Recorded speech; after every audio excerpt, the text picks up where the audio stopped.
قال يا بني لا تقصص رؤياك على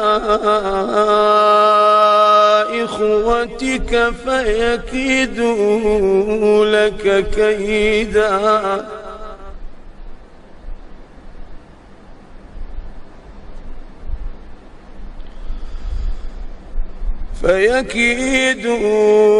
لك كيدا إن الشيطان للإنسان عدو مبين